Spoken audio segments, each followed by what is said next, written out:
Woman on probation for her role in a deadly drunk driving crash learned today she's going back behind bars. First Alert 4's Shoshana Stahl was in court when Haley Zank was sentenced for violating probation.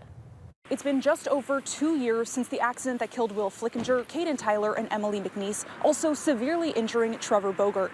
Today here in St. Charles County, a judge sentenced Haley Zank to 7 years behind bars in state prison. The courtroom packed on Monday for the families of the victims and for Haley Zank. As the judge announcing she will go to prison, family members bursting into tears. I can't even explain what it felt like. In February 2023, investigators say Zank had a cocktail of drugs and alcohol in her system when she drove off Chantilly Road near Moscow Mills and hit a tree. Emily McNeese's aunt, Courtney Capizzi, says the last 2 years have been a roller coaster. These kids are gone and we miss them every single day, but going over this for 2 years and every court hearing that we're at, it's just impossible. There's no healing in that. There's no way to find a forward. Zank had entered an Alford plea and in June was given a suspended execution of sentence. That included 4 months shock time in the St. Charles County Jail and to wear an alcohol monitoring device. That device was installed in October, and prosecutors say it was tampered with twice within the first month.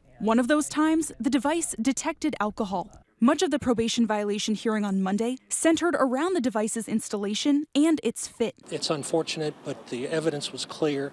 We were fortunate enough to have a monitoring by the EMAS a few days before and a few days after, both of which showed that the ankle bracelet was perfectly tight on her leg, operating properly. At the end of the day, Judge Michael Fagris saying the tampering didn't seem like an accident. What's real troubling to me is that now I've got to bring all of these families of those deceased back in here twice. And it opens that wound.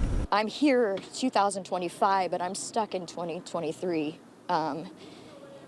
And when I see her again, it's like I'm back at the hospital all over again. Judge Fagris saying he hoped he would never have to see Zank back in court. Before giving his sentence, he gave her one last chance to speak to the courtroom. I just need a chance. This occurrence, I don't know what's going on. I don't know. All I know is I wouldn't jeopardize my freedom and the blessing of having another chance. Then she was sentenced to 7 years in prison and 5 years of probation. Some kind of justice and peace for everybody's families.